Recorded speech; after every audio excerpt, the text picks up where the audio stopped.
Mis amados hermanos, muy buenas tardes, el Señor les bendiga. Sea usted cordialmente bienvenido, bienvenida a este espacio en torno a la palabra de nuestro Señor. Hoy es sábado 8 de octubre del 2022 y al Señor le damos gloria por permitirnos estar reunidos en torno a su palabra. Estamos estudiando el Evangelio de Juan, yo creo en el Hijo, un estudio capítulo a capítulo, versículo a versículo. Clase, ¿cómo estamos? ¡Bien! Eso, caramba, que se escuche fuerte y claro. Ya estamos más que listos y te voy a pedir por favor que saques tu libreta de notas, ¿verdad? Que saques tu Biblia, ¿verdad? Porque vamos a ir directamente y sin escalas a lo que vamos a estar tratando el día de hoy. Y antes de iniciar, vamos a hacer una oración para iniciar nuestro tiempo. Usted sea bienvenido, bienvenida donde quiera que usted nos esté acompañando en la distancia. Estamos transmitiendo en vivo desde Facebook Live y usted lo va a poder ver más tarde a través de YouTube, lo vas a poder escuchar a través de SoundCloud y a través de Spotify. Y bueno, les dejé, ¿verdad? Por ahí una tarea, ¿verdad? Ahí sáquenla mientras, ¿verdad? O encomiéndese al Señor, no sé, cualquiera de las dos, ¿verdad? Y vamos a repetir nuestro texto clave, ¿verdad? Que dijimos que va a ser nuestro texto base, nuestro texto lema, de lo que vamos a estar trabajando aquí en Fundamentos de la Fe. Vamos a repetirlo todos, pero estas cosas se han escrito para que creáis que Jesús es el Cristo, el Hijo de Dios, y para que creyendo tengáis vida en su nombre. No sé usted, hermano, pero yo escuché la mitad. Entonces vamos a Juan capítulo 20, versículo 31. Lo vamos a estar repitiendo bastante. Este texto va a estar en nuestra mente muy claro porque te va a quedar muy fijo en tu mente y en tu corazón de qué se trata este estudio. ¿Sale? Entonces ahorita lo vas a leer, pero ya la próxima semana ya te lo vas a saber, ¿verdad? Con este vamos a abrir y vamos a cerrar nuestro estudio del Evangelio de Juan. ¿Sale? Entonces, ahora sí, fuerte y claro, usted que está ahí en casita, me escribe, ¿se escucha? ¿No se escucha? Los regaño, no pasa nada, ¿verdad? Aquí nadie los ve, no pasa nada, ¿verdad? Vamos otra vez. Entonces, pero estas se han escrito para que creáis que Jesús es el Cristo, el Hijo de Dios, y para que creyendo tengáis vida en su nombre. Juan capítulo 30, versículo 30, capítulo 20, versículo 31. Sape, manazo, me tocó a mí, ¿va? Entonces, pues bueno, vamos a orar. Padre bendito, en el nombre de Jesús te damos gracias, Señor, por este tiempo de estudio, por esta reunión, por mis hermanos, hermanas aquí reunidos, aquí congregados. Apresura los pasos de aquellos, Señor, que tú tienes a bien que también nos acompañen el día de hoy, Señor. Y en esta transmisión, Señor, de esta clase, que tú seas visto, reconocido y escuchado, Señor. No a nosotros sea dada la gloria, sino a tu nombre sea dada toda la gloria, Señor. Rogamos que tu palabra vaya donde tiene que ir y sea escuchada donde tiene que ser escuchada. Tocamos, Señor, trompeta en Sión y proclamamos que nuestro Señor vive y reina. Señor, nos encomendamos a tu cuidado, a tu guía en este tiempo de estudio. Dirígenos a través del Evangelio, Señor, que tú inspiraste a tu siervo Juan, Señor, y muéstranos, Señor, a tu Hijo Jesús, para que podamos decir con firmeza, yo creo en el Hijo. Y en ese espíritu nosotros, en el nombre de Jesús, decimos amén y amén.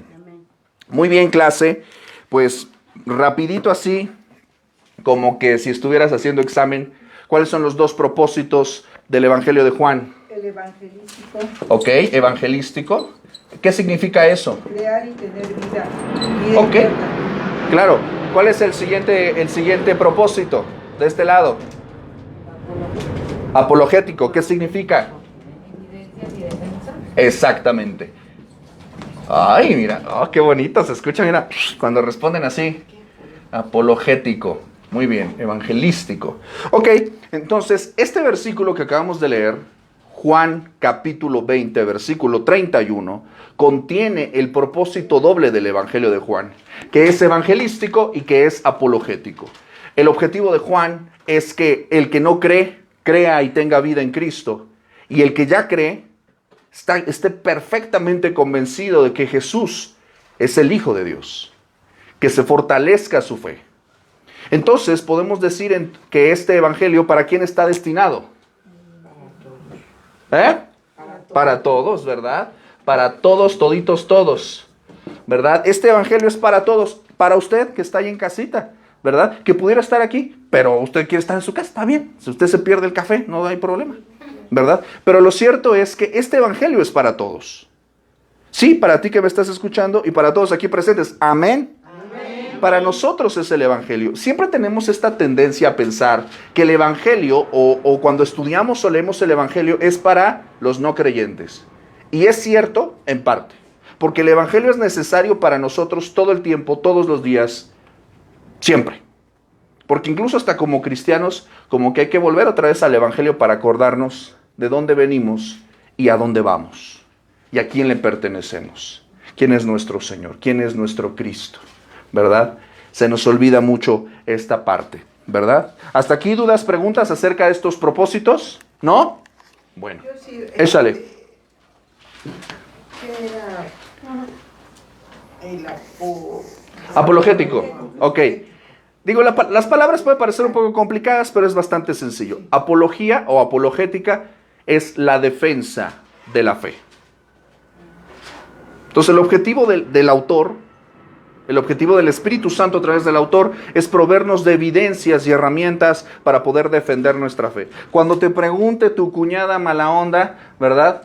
La cuñada atea, ¿verdad? Que te pregunte, digo, estoy poniendo un ejemplo, no sé, así estoy tirando al aire, no sé. Cuando te pregunte a alguien, no sé, te pregunte a alguien, a ver, tú me dices que Jesús es el Cristo, que Jesús es el Hijo de Dios. ¿Por qué? ¿Qué evidencias hay? Este evangelio fue escrito para que el creyente tuviera evidencias. Ahora, esas evidencias, lo platicábamos la semana pasada, se presentan de varias formas, ¿verdad? Dijimos que en el evangelio de Juan está presente dos palabras, dos conceptos muy importantes. ¿Cuáles son? Creer, ¿verdad?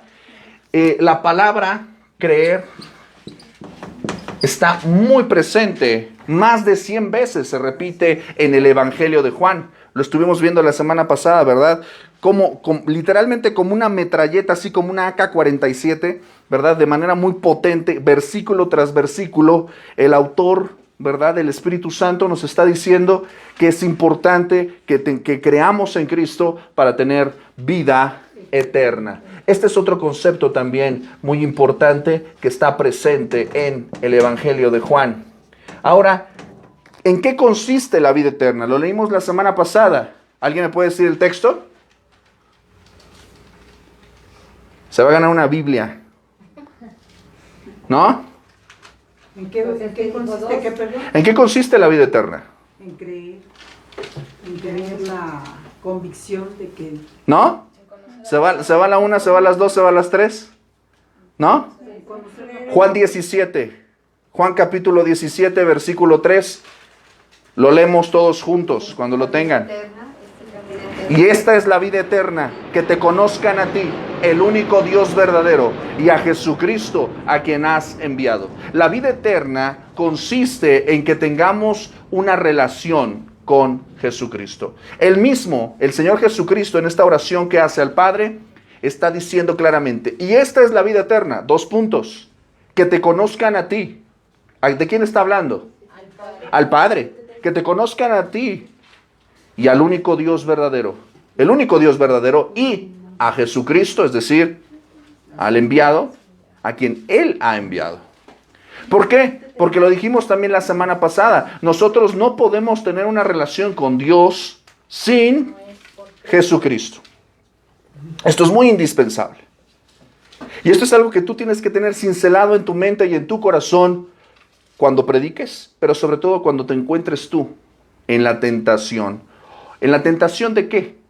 En la tentación a veces del legalismo. Este evangelio también derriba el legalismo por completo porque nos va a mostrar que no hay otro camino. No hay formas, no hay métodos, solamente necesitas creer en Cristo. Tú puedes hacer muchas cosas buenas y está bien, felicidades, qué padre, pero es por los méritos de Cristo, no por los tuyos. Es el único medio para llegar a... No hay otro. El apóstol Pablo le escribe a Timoteo y le dice muy claramente, porque solamente hay un mediador entre Dios y los hombres, Jesucristo, hombre.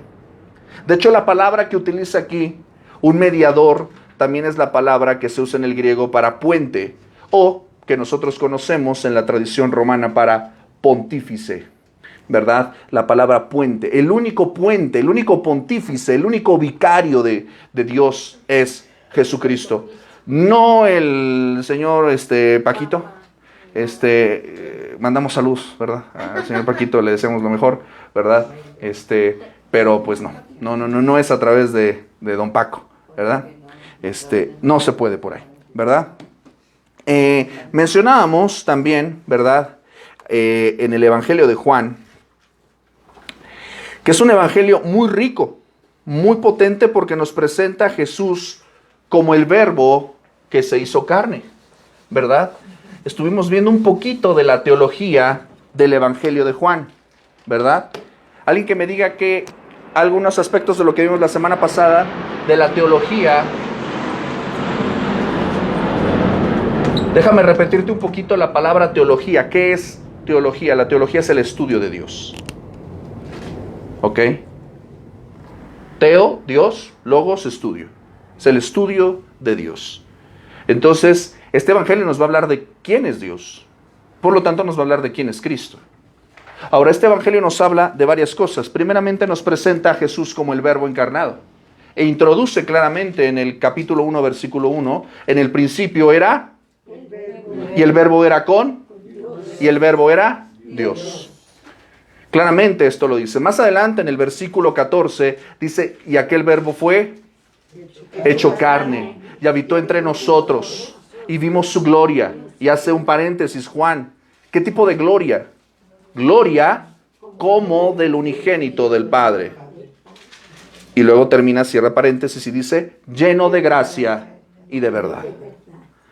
Hay un testimonio claro de que Jesús es Dios. Vamos a ver eso también con detalle conforme vayamos avanzando en el texto. Esto es a modo de introducción, ¿verdad? Vamos a estar viendo un poquito, ¿cómo le llaman antes los tratados teológicos tenían un apartado previo que les llamaban prolegómenos. No es importante, nada más es como una introducción, un prólogo, ¿verdad? Entonces, estos son los prolegómenos, ¿verdad? Es la introducción. Está bueno para que asustes a tus estudiantes. Sí, pues. Para que los apañes con eso, ¿verdad? Entonces dijimos también que el Evangelio nos muestra a Jesús como el Mesías. Aunque no es este el propósito específico del Evangelio de Juan, Juan nos habla de Jesús como el Mesías. Recordemos que el Mesías es la expresión hebrea para hablar de aquel que era el ungido, el siervo de Jehová, ¿verdad? Cuando los hermanos, ¿verdad? Los hijos de Zebedeo presentan, ¿verdad? A Jesús, dicen, hemos encontrado al Mesías, ¿verdad? Entonces, es muy importante esto, aunque el propósito no es, insisto, presentar al Mesías, lo menciona como Mesías. También lo menciona como el Salvador del mundo, en el capítulo 4, versículo 42, cuando tiene un encuentro con la mujer samaritana. Y dijimos también que otra de las evidencias, ¿verdad? Las evidencias de que Jesús es el Cristo, de que Jesús es el Hijo de Dios, Juan lo presenta a través de su evangelio en 8, o mejor dicho, 9 señales milagrosas, ¿verdad? Lo mencionábamos la semana pasada, ahí está el video, no me voy a poner ahorita a explicarlo porque lo vimos la semana pasada, nada más estamos así como dando un repaso, ¿verdad? Entonces, usted lo puede ver, pues ya, ahí en las listas de reproducción. Dijimos también que Juan nos va a hablar de algo muy particular. Nos va a hablar de Jesús como el yo soy. 7 veces nos va a hablar de Jesús mismo, va a decir de sí mismo, yo soy el camino, la verdad y la vida. Yo soy la resurrección. Yo soy el pan. Yo soy el buen pastor. Yo soy la puerta. Yo soy la vid. Y estas ilustraciones son muy potentes, son literalmente una veta de oro, un manantial de teología. Porque ya en el hecho de que el Señor Jesús haya dicho yo soy, lo vamos a ver con detenimiento, qué implicación tenía esta declaración de acuerdo al pensamiento de los judíos de aquellos días. Nos va a hablar de que Él es Dios. Solamente aquel que es Dios puede decir yo soy. Asimismo, también el Evangelio de Juan nos va a hablar como ningún otro evangelio. Los otros evangelios sí nos hablan de eso, pero este evangelio lo va a hablar en mayor amplitud acerca de el Espíritu Santo. ¿Qué nos va a hablar Juan acerca del Espíritu Santo? Bueno, nos va a hablar principalmente de la obra del nuevo nacimiento. En el capítulo 3 nos va a hablar de la frescura, de la vida que nos daría como creyentes el Espíritu Santo en nuestras vidas. En Juan capítulo 7. Habría 5 menciones en el discurso de Jesús en el aposento alto. Este discurso lo vamos a encontrar en el capítulo 14 al 16. Esto ya lo vimos la semana pasada, nada más para que repases tus notas. Si algo te faltó, pues ahí lo apuntas, ¿verdad? Juan, de hecho también se le decía a Juan, sus cuates, allí entre los hermanitos de la iglesia, ¿verdad? Le dicen a Juan, el apóstol del amor. Pero también otro término que se utiliza para Juan, que se hizo famoso, por decirlo así, o que los teólogos llamaron a Juan, era de esa manera. Le decían Juan el teólogo. ¿Por qué? Porque Juan tiene una mente teológica. Juan va a mostrarnos a Cristo de una manera muy diferente a la que lo va a mostrar los otros evangelios. Juan nos va a mostrar al Espíritu como consejero, como aquel que mora con el creyente. Nos va a mostrar al Espíritu Santo como maestro, como el que nos da testimonio de Cristo, como aquel que convence al mundo de pecado, de justicia y de juicio, como el guía de todos los que confiamos en Cristo. Amén. Amén. Entonces, para Juan tiene como muy claro la obra y el ministerio del Espíritu Santo en la vida de los creyentes. Sin el Evangelio de Juan, probablemente si hubiéramos llegado a Hechos de los Apóstoles, nos sería difícil. ¿Ibas a preguntar algo? Nos hubiera quedado difícil, nos hubiera sido complicado cuando llegamos a Pentecostés entender el porqué de ciertas cosas. Probablemente los apóstoles no hubieran entendido el porqué de muchas cosas y del obrar del Espíritu Santo. Y es en el Evangelio donde el Señor Jesús nos dice, les conviene que yo me vaya.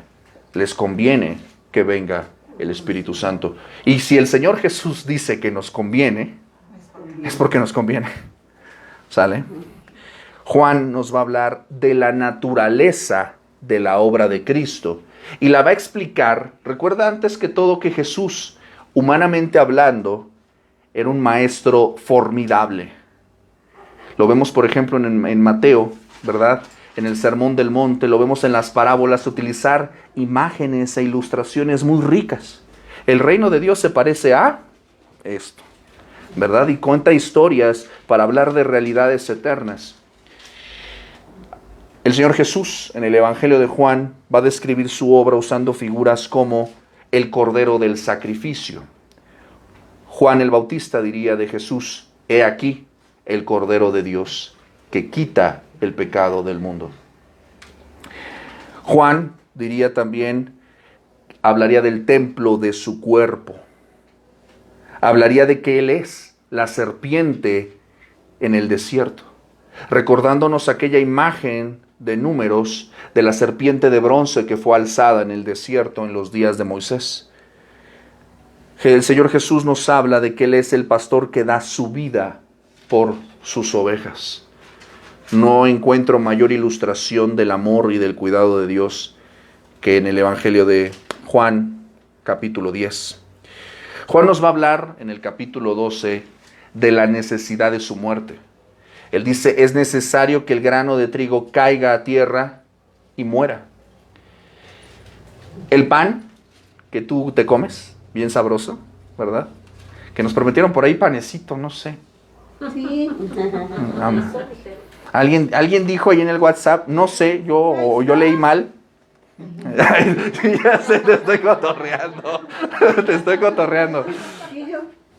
No, no, te estoy cotorreando. Ese pan sabroso que nos vamos a comer, ¿qué crees? No llegó de la nada. Hubo un proceso. El Señor Jesús nos va a decir que el trigo, del trigo, pues obviamente salen los granos, ¿verdad? Pero para que nosotros recibamos el pan, ¿qué tiene que pasar? Pues tiene que caer a tierra. Tiene que ser sembrado. Está haciendo un simbolismo de su muerte y resurrección. También tiene que ver con la muerte de la carne del creyente. Es necesario que nosotros menguemos y que Él crezca. Si queremos que haya fruto y haya resultado de bendición, algo tiene que morir. Nosotros tenemos que morir. Cristo dio su vida para darnos vida. Esto es lo que va a decir Juan en el Evangelio. Obviamente también les dejé una tarea por ahí. Alguien que me diga, por favor. Hoy sí, hoy sí, hoy sí. Señor, hoy sí. Me encomiendo a ti, Señor. Preguntó la paternidad de Dios con el Hijo. Ok, a ver. Y Jesús fue enviado por el Padre. Ok, ahorita lo vamos a ver. Ahí saca tus versículos, saca tu tarea, no hay tema. Juan nos va a hablar de que Jesús fue enviado. Ok, esto es un concepto también importante. Y Juan también nos va a hablar mucho acerca de la paternidad de Dios. Ok. ¿De qué vamos a hablar a qué nos estamos refiriendo en este aspecto? ¿Por qué es importante esto dentro de la teología de Juan? Porque Jesús no vino por sí mismo. Vino voluntariamente, pero Él no se envió a sí mismo. De hecho, esto no solamente tiene una evidencia en el Evangelio de Juan, sino los profetas hablaron de esto y el Nuevo Testamento recalcaría esta evidencia. Te voy a poner un ejemplo al respecto. Acompáñame, por favor, a Hebreos, el Nuevo Testamento, acompáñame a Hebreos, capítulo 10.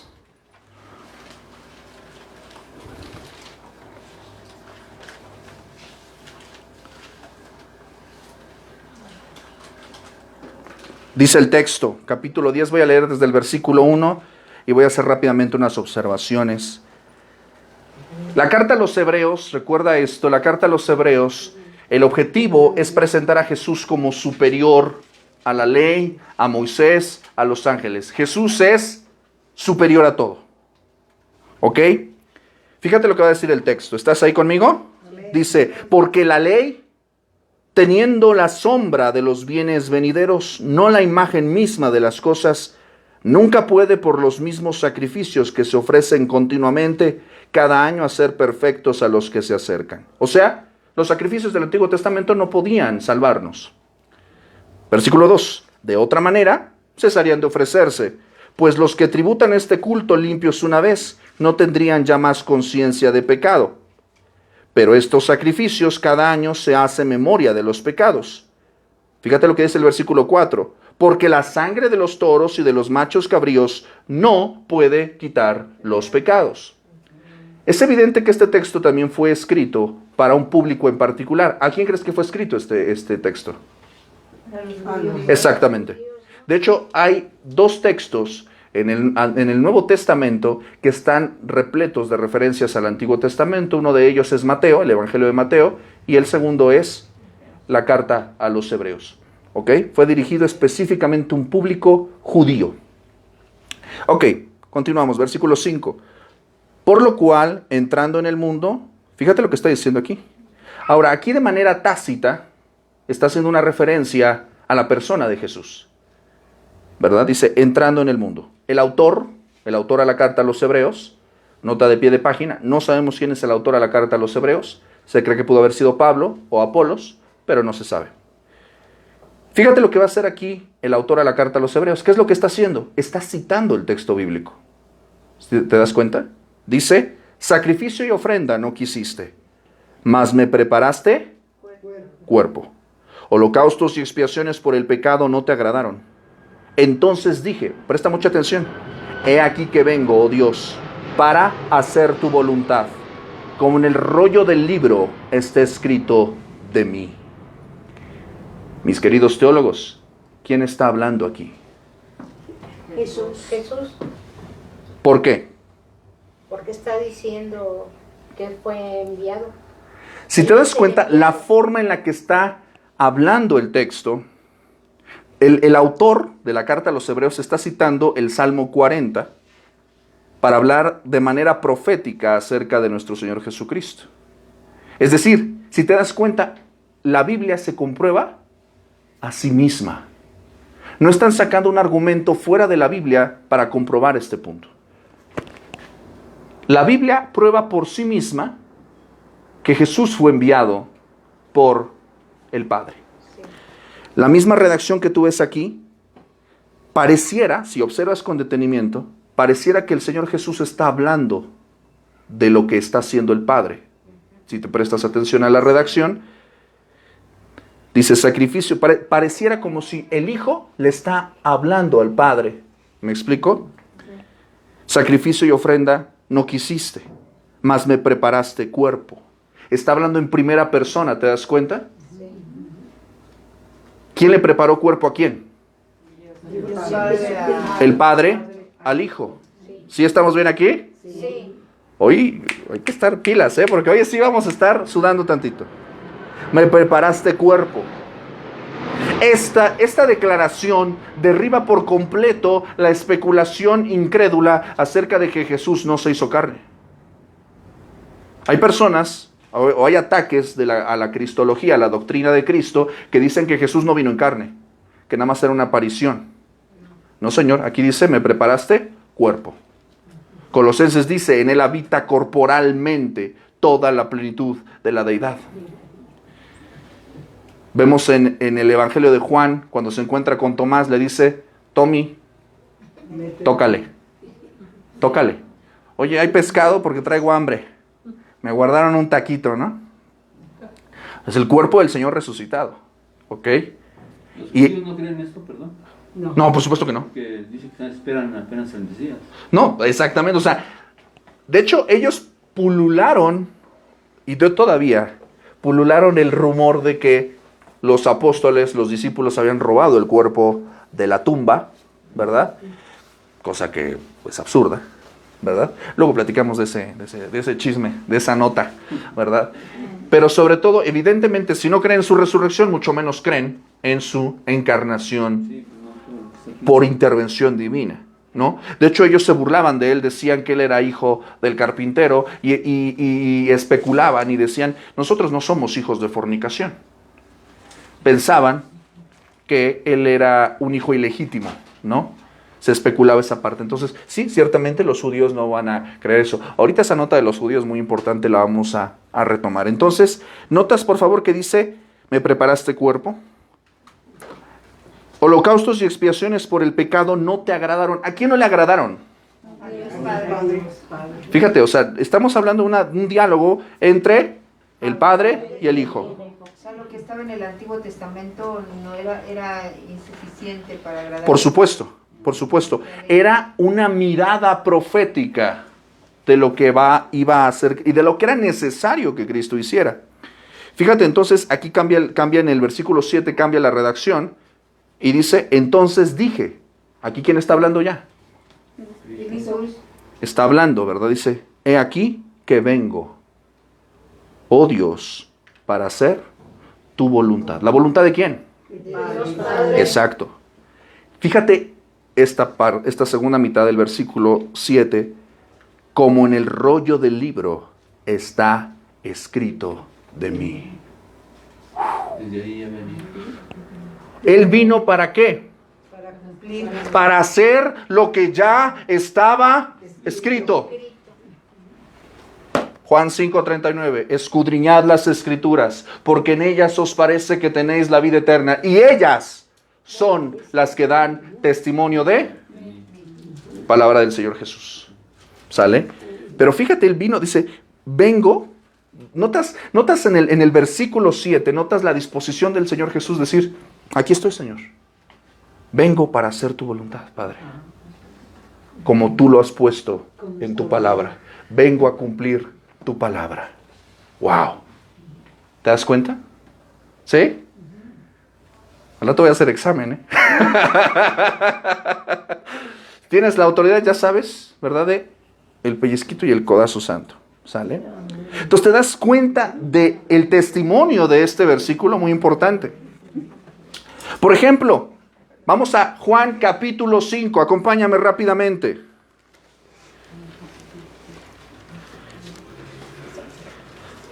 A ver, así, mira, vamos a hacer esto así muy amable, muy bonito. La cámara no te está viendo a ti. Si buscaste tus versículos, nada más así, levanta tu manita, ¿verdad? Levanta tu manita. Eso, ok, muy bien. ¿En qué sirve cualquier capítulo? De Juan, puro Juan, ¿sale? Ahora, el ejercicio es para que tú vayas entrando ya en el tema, ¿verdad? Juan capítulo 5. Fíjate lo que vamos a ver. Jesús, mis amados, no se envió a sí mismo. Él no vino a hacer su santa voluntad. Él vino a hacer la santa voluntad del Padre. Amén. A pesar de que Él era hijo, de que Él es Dios, con Dios en el principio, Él no hizo lo que quiso. Hizo siempre lo que quería ¿quién? El Padre. Y el texto revela claramente que Él fue enviado por el Padre. En el capítulo 5 el Señor Jesús declara 6 veces consecutivamente que Él fue enviado por Dios el Padre. Fíjate lo que dice el versículo 23. Juan 5:23. Para que todos, o sea, tú y yo también, y usted que está en casita, todos honren al Hijo como honran al Padre. El que no honra al Hijo, fíjate, ¿qué dice? El que no honra al Hijo, no honra al Padre que le envió. El que no honra al Hijo, no honra al Padre. Ahí se los dejo de tarea. El que no honra al Hijo, no honra al Padre. Y al Padre que lo envió. Más adelante, versículo 24. De cierto os digo. Clase, ¿qué significa esto? ¿Que esto es qué? Muy importante, muy importante. De cierto os digo. Viene la hora, y ahora es, cuando los muertos... me equivoqué. Versículo 24, me fui hasta el 25. Es que el 25 también dice de cierto. 24, el que oye mi palabra, ¿tú oyes su palabra? Amén. El que oye mi palabra y cree al que me envió, está haciendo una referencia tácita ¿de quién? Del Padre. El que oye mi palabra y cree al que me envió, fíjate la promesa, tiene vida eterna y no vendrá a condenación, mas ha pasado de muerte a vida. Maravilloso versículo. Maravilloso versículo. ¿Te das cuenta cómo cada versículo es muy potente en verdades eternas? Con uno solo se podría predicar. Pero mira, aquí tienes harto y tendido. Más adelante, versículo 30. Estamos en el mismo capítulo, ¿eh? No puedo yo hacer nada por mí mismo. Está hablando el Señor Jesús, ¿eh? No puedo hacer yo nada por mí mismo. Según oigo, así juzgo. Según oigo ¿de quién? Del Padre. Según oigo, así juzgo. Y mi juicio es justo, porque no busco mi voluntad, sino la voluntad del que me envió, la del Padre. Amén. Más claro, mira, no se puede. Ahora, ¿esto por qué es importante para nosotros? Porque a veces, mis amados, tú y yo, como nos decimos cristianos, y decimos que esperamos en la voluntad de Dios, en la voluntad de Dios y en la voluntad de Dios, pero ¿sabes qué? Terminas haciendo tu voluntad, lo que tú quieres. Y nadie dice amén, qué bueno. O sea, fíjate el ejemplo de Cristo. O sea, Él no es cualquier persona. Dice, yo no busco hacer mi voluntad. Hago siempre lo que el Padre quiere que haga. Lo que Él me dice es lo que hago. No me voy más allá. No me doy una licencia. No me doy un chance. Porque tú y yo nos lo damos. Más adelante, versículo 36. Seguimos en el mismo capítulo. Mas yo tengo mayor testimonio que el de Juan. ¿De cuál Juan está hablando, clase? Ok, muy importante también tener esto presente. Porque las obras que el Padre me dio para que cumpliese, las mismas obras que yo hago, dan testimonio de mí. ¿De qué dan testimonio? De que el Padre me ha enviado. Las obras que yo hago dan testimonio de que el Padre me envió. ¿Hasta ahí vamos bien? Amén. Más adelante, ay Dios, versículo 37. Dice el texto, también el Padre que me envió ha dado testimonio de mí. Fíjate esta declaración, este es un golpe al hígado. Estas no se las echa ni el Canelo. Nunca habéis oído su voz, ni habéis visto su aspecto. Más adelante, versículo 38. Ni tenéis su palabra morando en vosotros, porque a quien Él envió, vosotros no creéis. ¡Auch! Obviamente esto fue dicho a estos hombres que se resistían a creer a Cristo. Tú no te resistas a creer a Cristo. ¿Te das cuenta de la potencia bíblica que nos revela que Jesús fue enviado por el Padre? Amén. A ver, versículos. ¿Quién es el primero? ¿Quién me dice un versículo hablando acerca de la paternidad de Dios? A ver, alguien que me diga uno. A ver. 29. A ver, 10:29. Vamos a checar, a ver. ¿Me lo puede leer, por favor, hermana? Aquí lo tengo, Aquí tengo el versículo. Mi padre que me las dio es mayor que todos y nadie las puede arrebatar de la mano de mi Padre. ¿Verdad? Yo y él, Padre, uno somos. Uno somos. Ok. Fíjate lo que está diciendo. Yo y el Padre, uno somos. Vaya nivel. Mi Padre dice que es mayor que todos. Mira, yo sé que si yo te pregunto, ¿tu papá es el bueno? Dices, no, pues mi papá, claro, mi papá es el mejor. Pero ¿qué crees? El único que puede decir que su papá es el mejor es el Señor Jesús, ¿verdad? Mi papá es el mero, mayor que todos, ¿verdad? Mayor que todos. ¿Alguien que me dé otra cita? A ver, por allá, eso, ¿los escucho? ¿Qué cita es? 14:7, capítulo 14, versículo 7. Yo traigo una versión que es la Biblia de las Américas. Es Biblia, ¿no? Sí, ¿Está claro, bien? claro. Mientras no sea la traducción a la traducción del Nuevo Mundo, todo está bien. Dame el texto, por favor. Dice, si ustedes... Pero la cita, perdón. 14:7. 14:7. Ok. 14, versículo 7. 14:7. Ajá. Si ustedes me hubieran conocido, también hubieran conocido a mi Padre.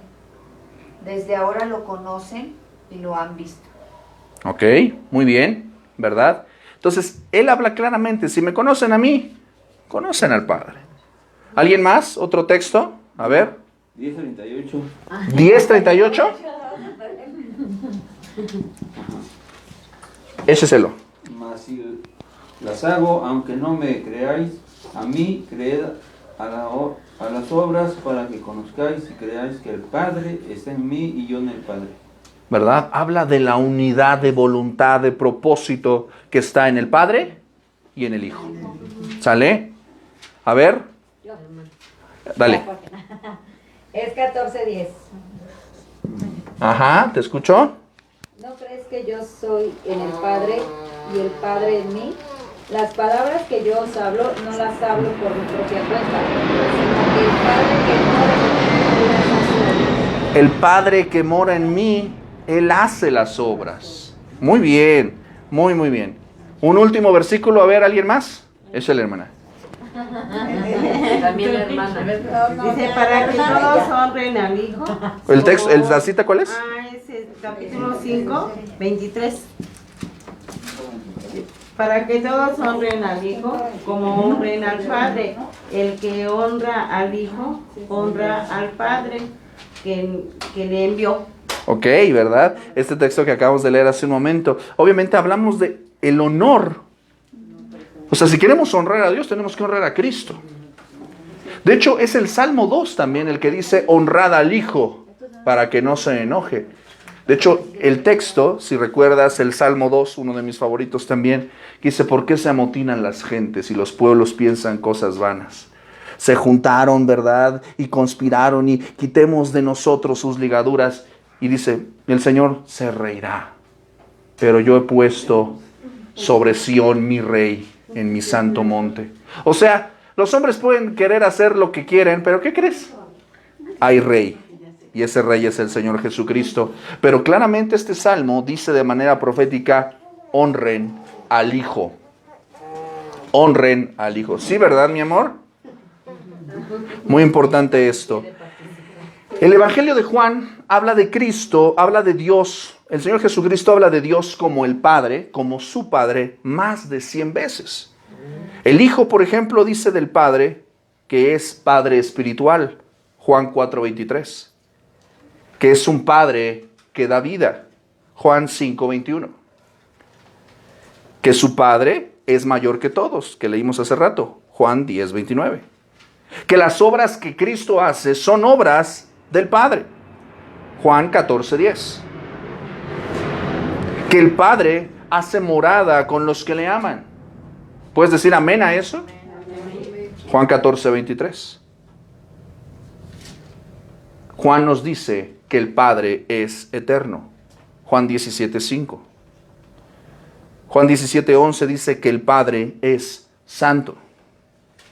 Juan 17:25 nos dice que el Padre es justo. Amén. Por mencionar algunos, ¿verdad? Por mencionar algunos. ¿Hasta aquí? ¿Dudas, preguntas? ¿No? Muy bien. Ahora sí, vamos a darle un poquito de vuelta a la página, porque vamos a ver un tema también muy importante. Vamos a ver hasta dónde llegamos con este tema también importante, ¿sale? Entonces queda claro esta evidencia bíblica de la teología de Juan acerca de que él es enviado por el Padre y de su relación del Padre con el Hijo. ¿Sí, clase? ¿Estamos bien? Sí, amén. Meli, ¿sí? ¿Estamos bien? No, yo sé que estás leyendo. ¿Tú escuchaste? ¿Sí? ¿Sí? ¿Escuchaste? Eso, ¿verdad? Muy bien, vamos a ver ahora, apúntale por ahí, o como un subtítulo también. A ver, la semana pasada me preocupé bastante. ¿Qué me preocupaba, Carla? Les hice una pregunta muy clara y no me supieron responder y se hicieron bolas. Algo básico.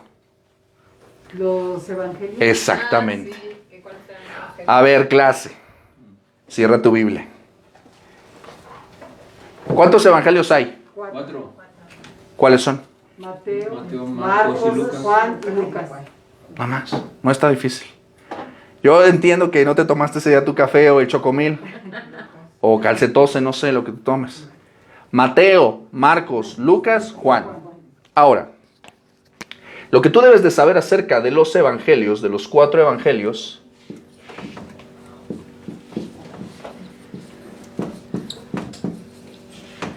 nosotros conocemos a Mateo,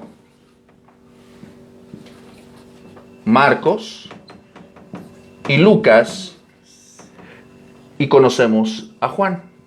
¿Pero por qué los separamos? Bueno, porque si tú haces una revisión muy superficial, si tú haces una lectura superficial de Mateo, si tú haces una lectura superficial de Marcos y haces una lectura superficial de Lucas, te vas a dar cuenta de algo. ¿De qué cosa? Se parecen, ¿verdad? Su narrativa es similar, no igual. Ninguno es igual. O sea, es igual en el sentido, en el enfoque, ¿verdad? Nos presentan a Cristo. Ahora, los evangelios Clase, no son biografías. Los evangelios no son biografías. Son vivencias. Solamente Mateo y Lucas nos cuentan la infancia de Jesús, nos cuentan, de hecho, las genealogías de Jesús, nos cuentan todo el proceso del nacimiento de Jesús. Lucas, por ejemplo, solamente nos va a hablar de unos pequeños espacios de la infancia de Jesús en el templo, cuando es presentado. Nos van a hablar de cuando se le perdió en el mercado, se les perdió en la peregrinación a María y a José, ¿verdad? Pero unas cuantas cosas. De ahí todo lo demás está velado para nosotros. No conocemos toda su vida. Solamente conocemos una parte muy importante a partir de su ministerio. Mateo, recordemos, es un evangelio dirigido para los judíos, para el pueblo de Israel. Marcos es un evangelio dirigido para el mundo gentil, para los romanos particularmente. Lucas está dirigido para el mundo griego, ¿verdad? ¿Por qué? Porque Mateo nos va a mostrar a Jesús como el Mesías de Israel. Marcos nos va a mostrar a Jesús como el divino siervo. Lucas nos va a mostrar a Jesús como el divino hombre. Las referencias más potentes a la humanidad de Cristo están en Lucas. Marcos es un evangelio chiquito, ¿por qué? Si tú lo revisas rápidamente te vas a dar cuenta de que Marcos es un evangelio chiquito, 16 capítulos, y va a ir así como, y bueno, y el Señor Jesús hizo esto, y luego sanó aquel, y fue y luego predicó acá, y va al grano, va a los hechos, a las obras de Jesús. Él se enfoca en el servicio de Jesús. Lucas se enfoca en su humanidad. Y Mateo se enfoca en hacer constantemente referencias. Si tú revisas el Evangelio de Mateo, si te das a la tarea de hacerlo, te vas a dar cuenta de que a cada rato, a cada paso y a cada declaración, Mateo el evangelista va a decir para que se cumpliese la escritura, como está dicho por el profeta. Constantemente va a estar afirmando los hechos y las palabras de Cristo que estaban dichas en el Antiguo Testamento. Que todo lo que Cristo estaba haciendo daba un cumplimiento de que Él era el Mesías de Israel. Ahora, si tú haces una lectura superficial del Evangelio de Juan, ¿de qué te das cuenta en relación con los otros tres? Que no es el mismo enfoque. No, eso no sale tan a brotar así luego, pero si tú haces una lectura así superficial, ¿qué te das cuenta? ¿Qué te das cuenta? ¿Que habla futuro? No, más bien, te das cuenta de que es muy diferente. Muy diferente. Muy diferente. Juan es único entre los 4 evangelios. Juan es único. Juan va a mostrar un gran contraste con los otros 3 evangelios. ¿Estás listo? ¿Sí? Sí. Muy bien. Ahora, ¿cómo se les conoce a los primeros 3 evangelios? Es importante que esta palabra la dominemos porque la vamos a traer mucho. Mateo, Marcos, Lucas y Juan son conocidos como los evangelios sinópticos. ¿Por qué sinópticos? Porque se parecen. Porque son parecidos. ¿Sale? Juan rompe completamente con la narrativa de los otros 3. Se diferencia por mucho. Cuando tú lees esos 3 evangelios y luego lees Juan, como que dices, parece como que aquí como que Juan estaba en otra cosa. Y parece como que hay un chiste por ahí cristiano, ¿no? Que están en unas bancas haciendo unos pupitres de escuela y como que llama a la maestra, ¿no? A 3 niños. A ver, Mateo, a ver, Juan, a ver, Mateo, a ver, Lucas, a ver, Marquitos. Sus tareas se ven muy similares. ¿Me explico? O sea, parece como que se pusieron de acuerdo, como que pusieron... O sea, incluso cuando tú lo lees dices, ay, qué flojera, ¿no? Tengo que leer lo mismo en el otro evangelio. Pero si te das cuenta, no están diciendo nunca lo mismo. Cada uno tiene un enfoque particular. Pero Juan rompe completamente los otros 3. Cada uno tiene su propio énfasis, sus propios temas distintivos. Los sinópticos tienen mucho en común. Siguen el mismo esquema general de la vida de Cristo, son similares en contenido, estructura y perspectiva. Ahora, en comparación, el Evangelio de Juan contiene una proporción más alta de discursos que de narrativa. El Evangelio de Juan se compone más de discursos que de narrativa. Después de cada milagro venía un discurso del Señor Jesús. ¿Sale? ¿Cuál es la diferencia con los sinópticos? Apúntale por ahí. Inciso A. El Evangelio de Juan no contiene parábolas. No vas a encontrar en Juan ni una sola parábola. En el Evangelio de Juan no hay discursos acerca del fin del mundo, como en Mateo 24, acerca del fin del siglo, del principio de dolores, de la venida del Hijo del Hombre. Eso no está en Juan. Juan no nos habla de relatos sobre exorcismos o sanidades de leprosos. Sí habla de sanidades, pero no acerca de leprosos. En el Evangelio de Juan no hay una lista de los 12 apóstoles. En el Evangelio de Juan no hay una institución formal de la Santa Cena. Si tú y yo vamos a Mateo o vamos a Lucas, vamos a ver este momento en el cual antes de ir a Getsemaní, él se sienta en el aposento alto y habla acerca del pan y habla acerca del vino y de este simbolismo. No. Juan solamente vemos el discurso que él tiene con sus discípulos en el aposento alto, pero no vemos la institución de la Santa Cena. ¿Hasta aquí dudas, preguntas? ¿Seguros? Bueno. Inciso B. El Evangelio de Juan no registra los acontecimientos del nacimiento, del bautismo, ni de la transfiguración de Jesús. Juan no nos dice nada acerca de la tentación en el desierto. Juan no nos habla de la agonía en Getsemaní, ni tampoco nos habla de la ascensión de Jesús. ¿Te has fijado en esto? Te das cuenta que es muy diferente. O sea, hay muchísimas cosas que dices, oye, pero ¿por qué no mencionas? Esto es muy importante, Juan, ¿por qué no lo mencionas? Estas son las cosas en las que Juan se diferencia completamente de los otros tres. Y te das cuenta que la diferencia es muy radical. ¿Sale? Muy radical. Inciso C. Juan, por otra parte, nos da una gran cantidad de material que no está en los evangelios sinópticos, Mateo, Marcos, Lucas. Más del 90% del evangelio de Juan es completamente diferente a los sinópticos.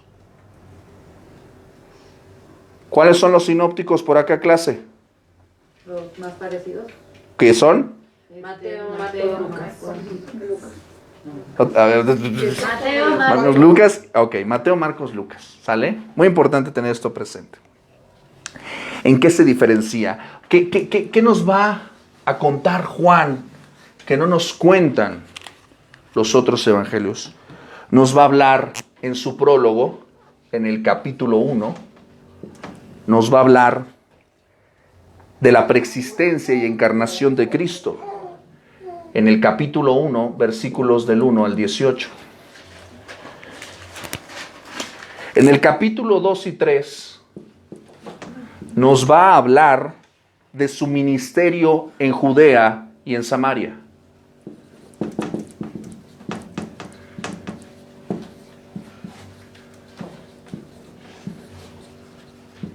¿Ya te aburriste? No. En el capítulo 2 nos va a presentar el primer milagro de Jesús. ¿En dónde? En Judea. ¿En? Judea. Las bodas.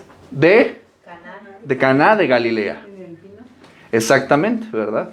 Vamos a ver eso también con detalle en el capítulo 2, ¿verdad? Vamos a ver el primer milagro del Señor Jesús en el capítulo 2, ¿verdad? En las bodas de Caná. Vamos a ver, por ejemplo, su diálogo con Nicodemo en el capítulo 3.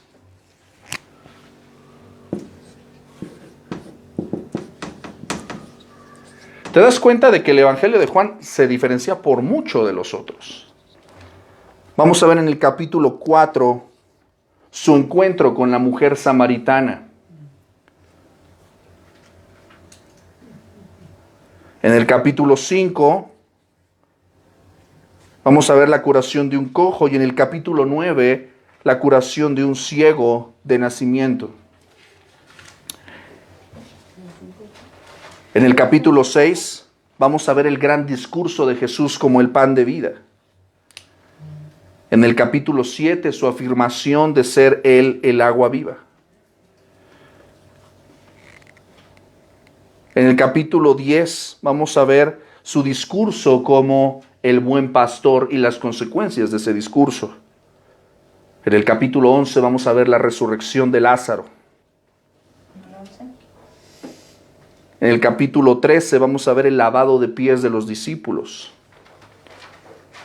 Del capítulo 13 al capítulo 16 vamos a ver el discurso en el aposento alto. En el capítulo 17, que probablemente se nos va a llevar casi 3 o 6 meses, no 3 meses, no tanto. Vamos a ver la oración de Jesús al Padre. Ese capítulo, de verdad se los digo, es un capítulo extraordinario.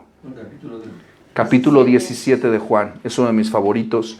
Y es un capítulo que es una bomba, de verdad es una bomba. Todos son extraordinarios, pero es maravilloso el capítulo 17.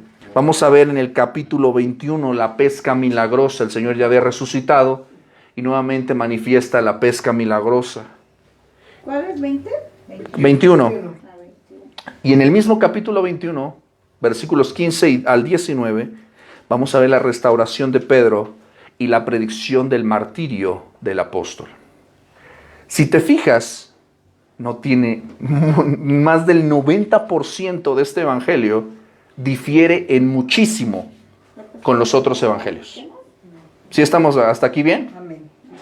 No es importante que tú te memorices todo esto, lo vamos a ver poco a poco, nada más para que tengas una idea de la diferencia radical, muy radical. Ahora, ¿eso qué quiere decir? Que Juan nos está contando algo diferente, algo nuevo, que está contradiciendo a la Escritura. Ahorita vamos a ver al respecto. Las diferencias, esto es importante, las diferencias que evidentemente, si tú lo que acabamos de ver, las diferencias que existen entre los sinópticos y Juan, clase, no contradicen el testimonio bíblico, sino lo complementan. Refuerzan la comprensión del Evangelio en su totalidad. Si tú quieres comprender correctamente el Evangelio, tú no nada más lees Mateo. Si tú no quieres comprender el Evangelio totalmente, no solamente lees Lucas. Si tú quieres comprender el Evangelio, no solamente lees Juan. Tienes que leer los 4. ¿Por qué? Porque los 4 embonan, se complementan de una manera perfecta para darnos un testimonio pleno de la persona y la deidad de Cristo. Agárrate porque esto está extraordinario. Y aquí voy a agarrar la Biblia. Ahí está el video, lo pueden ver porque si no, quiero más bien que me presten atención porque vamos a ser como detectives ahorita. Tú me vas a ayudar a razonar ahorita lo que vamos a ver. Las diferencias que hay en el texto no contradicen, sino complementan. Lo vas a poder ver en el video y después haces tus notas ahí en casita. ¿Sale? Primer ejemplo. Marcos 14:58. Estamos en el juicio de Jesús. Vamos a situarnos ahí. Marcos 14:58 dice el texto. Marcos 14:58. Dice el texto. ¿14? Marcos 14:58. Estamos comparando y vamos a ver cómo embonan. Marcos 14:58. Nosotros le hemos oído decir: yo derribaré este templo hecho a mano y en 3 días edificaré otro hecho sin mano. Este es el testimonio impío de estos hombres que lo estaban juzgando al Señor Jesús. Está en el juicio de Jesús. Vamos a ver más adelante en Marcos 15:29. ¿No nos explica este versículo? Claro que sí, ahorita lo explico. No se apure.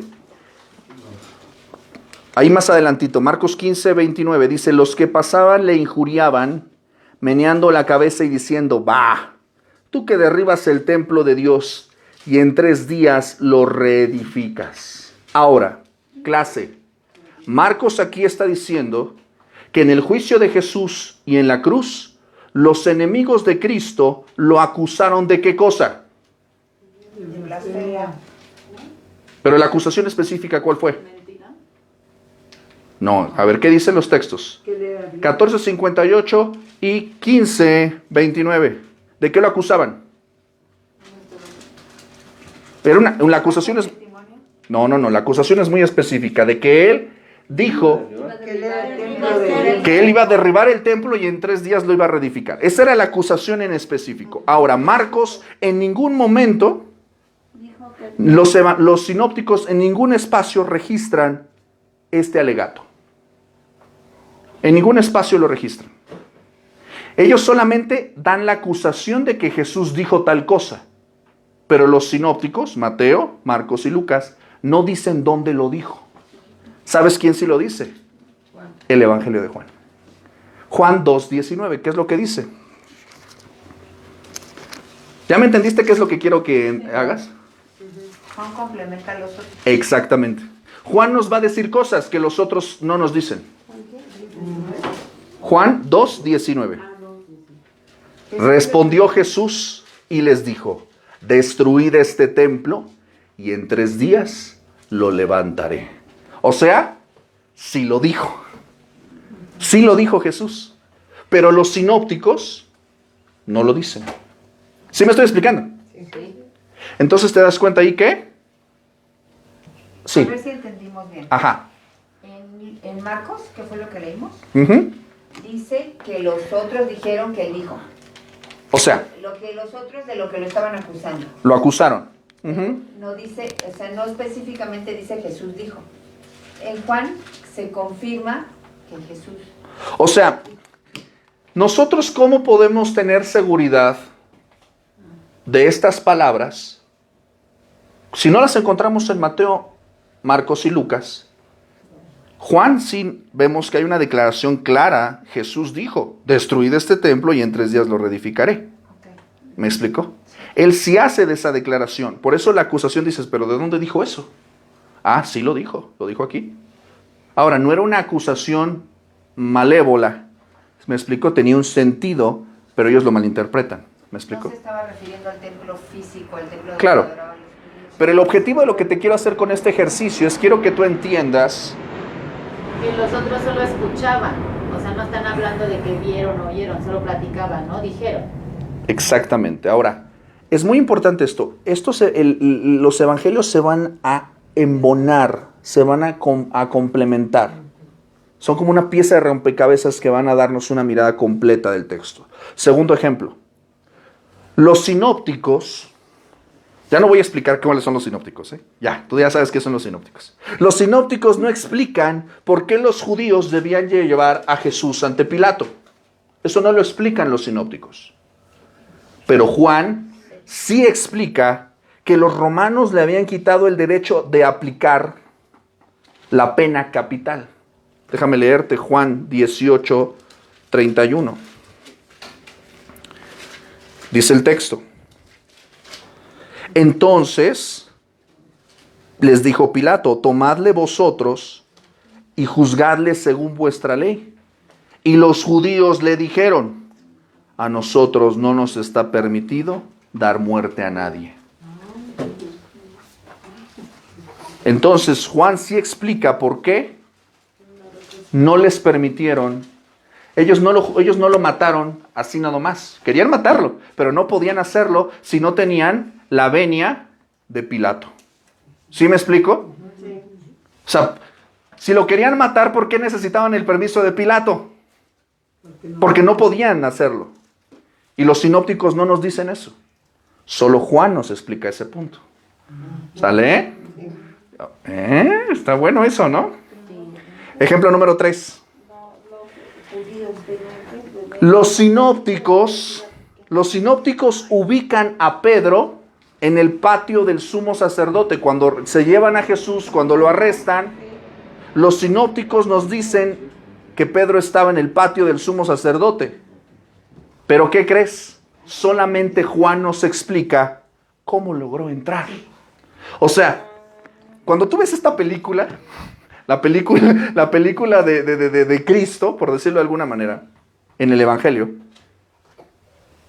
el director Mateo, Marcos y Lucas, en la escena, nada más lo ponen ahí. Pero Juan, él nos explica cómo me entró. Juan 18, 15 y 16. Te lo leo. Y seguían a Jesús, Simón Pedro y otro discípulo, y este discípulo era conocido del sumo sacerdote. Y entró con Jesús al patio del sumo sacerdote. Mas Pedro estaba afuera, a la puerta. Salió pues el discípulo que era conocido del sumo sacerdote y habló a la portera e hizo entrar a Pedro. ¿Te das cuenta? La portera fue la que le dio el acceso por la influencia del otro discípulo, luego platicamos de eso, que era conocido del sumo sacerdote. Entonces, por esta influencia, permiten que Pedro entre en el patio del sumo sacerdote, porque lo juzgaron a puerta cerrada, ¿eh? No crees que eran muy transparentes estos chacales. Lo juzgaron a puerta cerrada, ¿verdad? Parecen la PGR, ¿no? Entonces, bueno. Entonces te das cuenta de estas evidencias de complemento, ¿verdad? De hay cosas que Juan nos explica que no explican los otros. Por ejemplo, el llamamiento de Pedro, Andrés, Jacobo y Juan en Mateo capítulo 4, versículos del 18 al 22, se hace más claro a la luz de Juan 1:35 al 42. Tú solamente vas a ver en Mateo 4, ya vamos a terminar, ¿eh? Mateo capítulo 4, del 18 al 22, dice: andando Jesús junto al mar de Galilea, vio a dos hermanos, Simón llamado Pedro, Andrés su hermano, que echaban la red en el mar, porque eran pescadores, y les dijo: venid en pos de mí, y os haré pescadores de hombres. Ellos entonces, dejando al instante las redes, le siguieron. Pasando de allí, vio a otros dos hermanos, Jacobo, hijo de Zebedeo, y Juan su hermano, en la barca con Zebedeo su padre, que remendaban sus redes, y los llamó. Ellos, dejando al instante la barca y a su padre, le siguieron. Hasta ahí vemos el llamamiento de 4 apóstoles. ¿Sale? Pero esto se hace más claro en el Evangelio de Juan. Juan capítulo 1.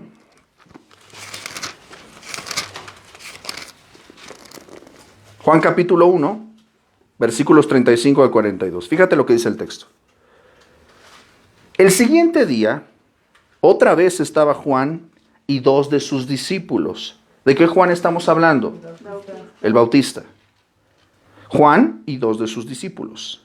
Y mirando a Jesús que andaba por allí, dijo: he aquí el Cordero de Dios. ¿Quién dijo esto? Juan. ¿Por qué? Dice el versículo 37. Lo oyeron hablar los 2 discípulos y siguieron a Jesús. Juan hace una declaración acerca de Jesús y eso motiva a los discípulos a que sigan a Jesús. Y volviéndose Jesús, viendo que le seguían, les dijo: ¿qué buscáis? Ellos le dijeron: Rabí, que traducido es maestro, ¿dónde moras? Les dijo: venid y ved.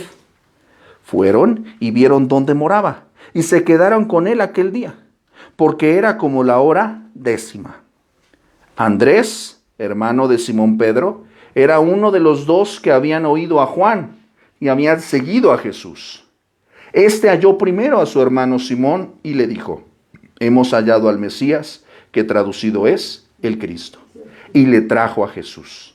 Y mirándole Jesús dijo: tú eres Simón, hijo de Jonás. Tú serás llamado Cefas, que quiere decir Pedro. ¿Por qué es importante este testimonio bíblico, clase? ¿Por qué? Carla. El primero que nos dice, El primer texto que acabamos de citar, Mateo, ¿qué nos está diciendo? Que los encontró nada más, no Ajá. dónde los encontró en fulano. O sea, me encontré a Pedro, me encontré a Andrés, me encontré a Jacob y me encontré a Juan. Vengan, chepa acá. Y se fueron. Sí. Nada más eso. ¿Y Juan qué nos cuenta? Ah, bueno. Exacto, ¿te das cuenta? Le da como más, te da más luz acerca del proceso del llamamiento. No llegaron así los dos luego. De hecho, déjame decirte una cosa. Nosotros no vamos a ver a Andrés. Andrés le llaman el apóstol silencioso. Andrés no dice nada. Andrés no tiene muchos discursos, no dice muchas cosas. Andrés es el hermano silencioso. Pero te voy a decir una cosa, ¿sabes lo que empuja a él? Sin Andrés no habría Pedro. Él trajo a su hermano Pedro. Él le dice, exactamente le dice, oye carnal, encontré al Mesías. Vemos un testimonio muy fuerte, ¿verdad? ¿Le hablamos a nuestros hermanos en la carne de Cristo? Probablemente el próximo Pedro está ahí. Amén. Amén. Si no hubiera sido por Andrés, no conoceríamos a Pedro. Y solamente podemos conocer este ejemplo y este testimonio gracias al Evangelio de Juan. ¿Sale? Déjame darte 2 últimos y ya. ¿Va? Ya. Aguántame tantito. Usted me aguanta ahí en casa. Ya, pues si usted está conectado, no se haga. Está usted ahí. Ok, último, 5. Los evangelios, los sinópticos, registran inmediatamente después de haber alimentado a los 5,000, Mateo 14:22 y Marcos 6:45 nos registran que Jesús despidió inmediatamente a la multitud. Repito, Mateo 14:22 y Marcos 6:45 nos muestran que después de la alimentación de los 5,000, los despidió. Vámonos. ¿Por qué los despidió tan rápido? El Evangelio de Juan nos revela el porqué de esa premura. Juan 6:15, el que lo tenga lo lee por favor, para que no se me duerma por allá.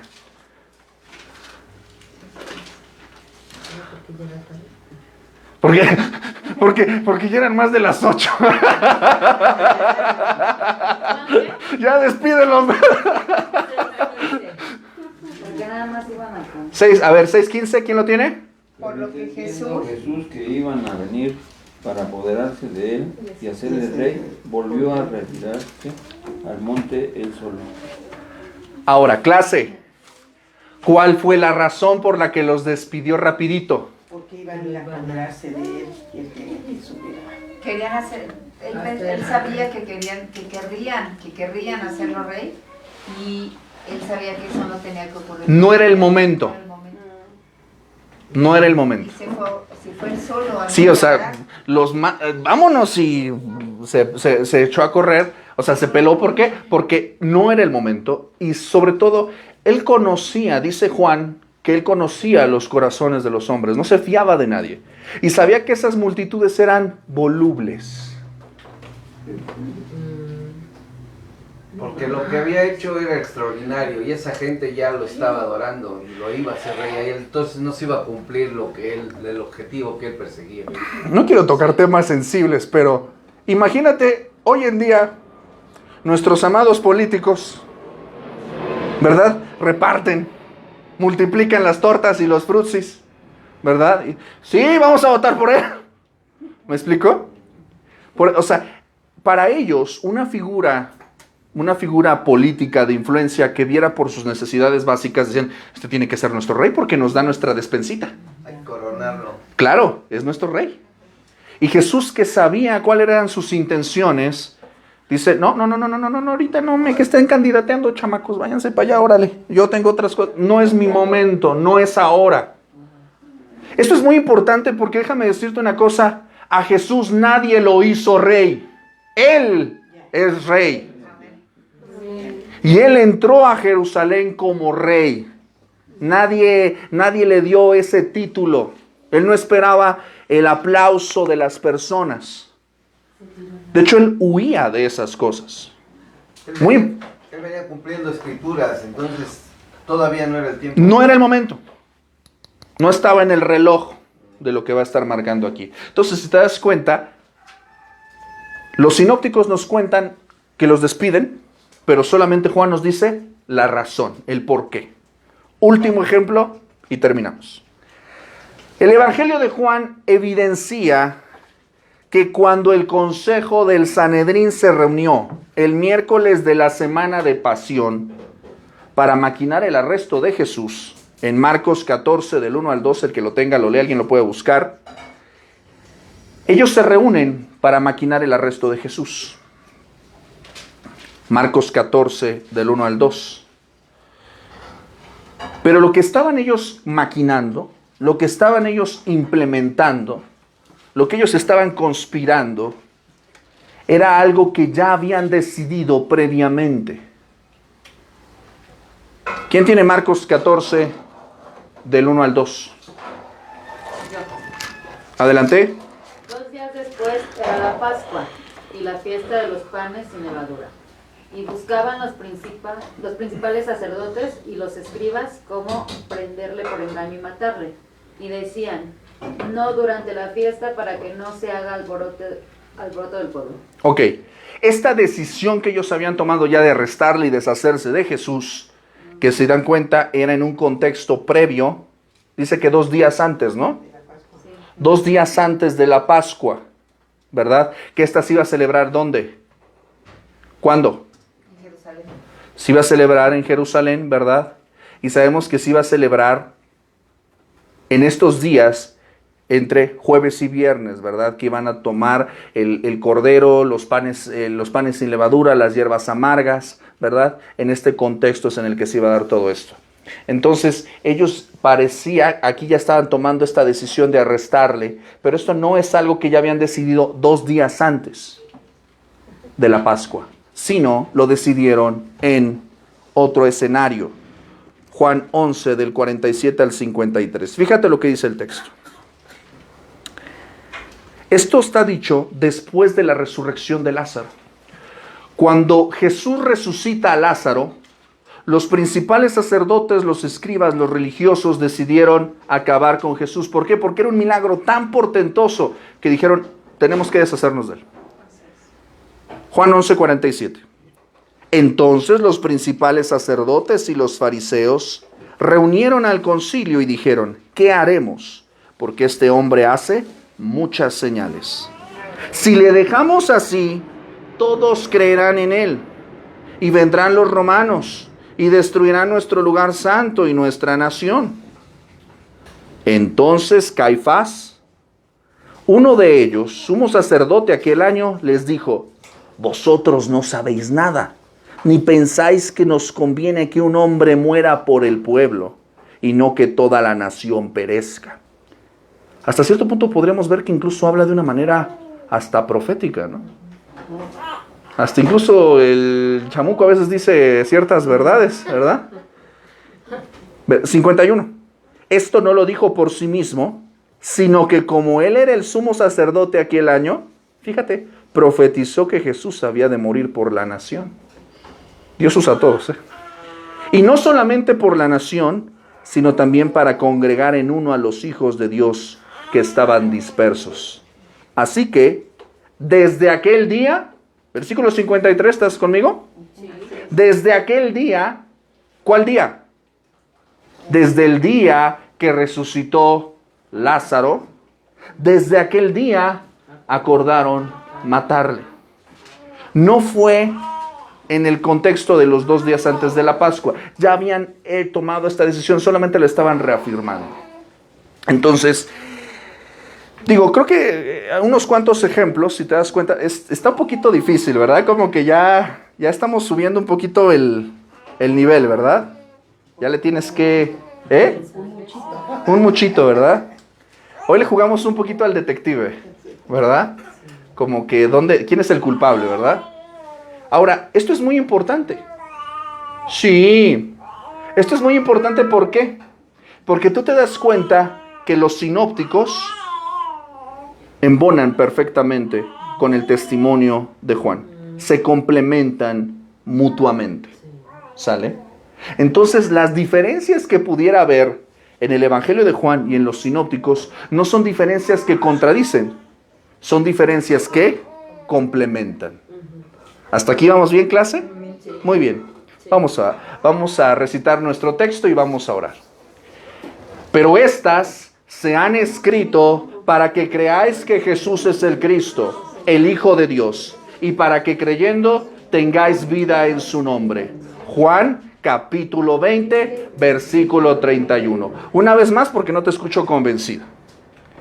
Pero estas se han escrito para que creáis que Jesús es el Cristo, el Hijo de Dios, y para que creyendo tengáis vida en su nombre. Juan 20, 31. Vamos a orar. Señor, te damos gracias, Padre Santo, por esta mirada, Señor, de análisis, de revisión, Señor, previa a tu palabra. Ciertamente, Señor, el Evangelio de Juan es un tesoro maravilloso, Señor, que tú has dejado en la revelación bíblica. Gracias, Señor, por el apóstol Juan. Gracias, Señor, porque tú has preservado esta palabra para nosotros el día de hoy. Y yo espero, Señor, que en la vida de mis hermanos, Señor, presentes, ausentes y aquellos que están en la distancia, estas revisiones que hemos hecho, Señor, hoy al texto, no sean un tema que nos abruma, sino que sea una evidencia que nos maraville de que tu palabra no tiene error. Tu palabra es inerrante. Cada vez que nos dedicamos a estudiar tu palabra, nos damos cuenta de que ella es perfecta y de que tú inspiraste a los santos hombres que estuvieron empuñando la pluma, pero tú estabas detrás de cada línea, de cada versículo, de cada texto. Cuando miramos, Señor, y comparamos los sinópticos con Juan, nos damos cuenta de que no eran ellos, Señor, solamente escribiendo, sino era tu Espíritu Santo mostrándonos a tu Hijo Jesús y su obra y testimonio. Yo te ruego, Señor, que nos ayudes, porque ciertamente requiere esfuerzo, disciplina, Señor, este ejercicio de estudio. Pero yo espero, Señor, que haya sido hoy de bendición para mis hermanos y hermanas. Y, Señor, llévanos con bien a nuestros hogares. Bendice este estudio, Señor. Bendice este estudio y, Padre Santo, nos encomendamos a tu amor y cuidado, Señor, en esta semana. En el nombre de Jesús y en su nombre decimos amén. Mis amados, la próxima semana vamos a ver las evidencias de la autoría. ¿Quién es el autor del Evangelio de Juan? El apóstol Juan. Bueno, pues ahí está en el título, ¿verdad? Pero lo que vamos a ver es cómo el mismo texto bíblico nos va a corroborar que Juan es el autor. ¿Y por qué es importante esto? Porque tú tienes que tener, si alguien te está diciendo que Jesús es el Hijo de Dios, tú tienes que estar seguro de que la persona que está hablando no es un mentiroso. ¿Sale? Entonces, la próxima semana, tu tarea para la próxima semana es buscar 5 evidencias bíblicas en el Evangelio de Juan, de que Juan el apóstol, no Juan el Bautista, Juan el apóstol es el autor del Evangelio de Juan. Ivonne, ¿cuál fue la tarea? 5 evidencias. Está bien. A ver, 5 evidencias. Juan es el autor. Exactamente. 5 evidencias de que Juan es el autor. Es más, te digo una cosa, está más fácil que lo que te dejé hacer la semana pasada. Está más fácil. Y te vas a dar cuenta por ciertos detalles. 5 evidencias. Ya después de que leas Marcos. 5 evidencias. Y mira, ¿quieres que te dé una ayudadita? ¿Tú escuchaste, Geraldine, que si quieren una ayudadita o no escuchaste? Sí. Más o menos. ¿Quieres una ayudadita, clase? ¿Sí? Ok.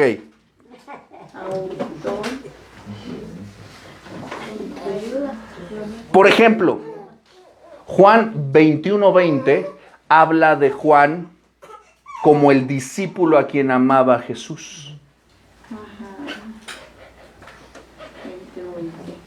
¿Cómo vas a saber cuáles son las referencias del autor? Porque Juan no habla de sí mismo. Juan nunca va a hablar de sí mismo como el autor. Va a hablar de él de manera velada. Va a hablar como aquel que estaba recostado en el seno de Jesús.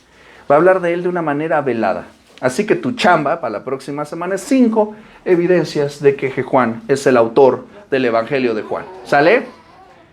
Entonces ya sabes que traes tu Biblia. Te das cuenta que sí la estamos usando bastante. Y te das cuenta que las notas son importantes. ¿Sale? Entonces esa es tu tarea para la próxima semana. Recuerden que todos los días estamos escuchando el plan de lectura McChain. Estamos leyendo el Antiguo Testamento una vez, el Nuevo Testamento y los Salmos 2 veces. Estamos también estudiando los viernes fundamentos de la fe. Y todos los sábados estamos estudiando el Evangelio de Juan. Apóyenme con sus oraciones porque mañana vamos a estar en la iglesia Encuentro Poderoso compartiendo la palabra del Señor. El próximo domingo 16 de octubre, vamos a estar en la iglesia presbiteriana Jesús el Buen Pastor, también compartiendo la palabra del Señor. Y el 23 de octubre, me traen asoleado. El 23 de octubre, no sé siquiera que mande recado por allá, porque voy a andar por la bendita tierra de Oaxaca. El 23, entonces voy de ida y vuelta, así que no, me voy a traer yo creo que un molecito, a ver qué traigo por ahí. Sí, nada más que, bueno, los organizamos. No, de hecho, te voy a ser muy franco, voy a salir corriendo de aquí. O sea, voy a salir de aquí. Bueno, no, ¿verdad? Dejo el... No, sí, bueno, o sea, voy a salir de aquí me voy. Pero estamos bien en tiempo, ¿sale? Entonces, apóyenos con sus oraciones. Si este mensaje ha sido de bendición para su vida, compártalo con sus amigos y familiares. Síganos a través de nuestras redes. Recuerde YouTube, Facebook, SoundCloud y Spotify. Comparta. Recuerde que tenemos la página oficial, tenemos la librería, ya tenemos las playeras. Mire qué chulas, mira qué bonitas, mire. Para hombre y para mujer. Mire, nada más, mira, espérame tantito para que usted lo pueda ver. Vean nada más qué cosa tan bonita, mire. Oiga. Vean, modelo boiler, ¿verdad? Pero también hay modelo para chica guapa, ¿verdad? También hay modelo para chica guapa y chicos así fornidos, ¿verdad? Entonces, ahí están también, ¿sale? Nos estamos viendo la próxima semana. Tengan una excelente semana, una excelente noche. Y recuerden, a Dios sea la gloria. Hasta pronto. Clase, ¿cómo estamos? Bien. Eso es todo. Nos vemos la próxima semana.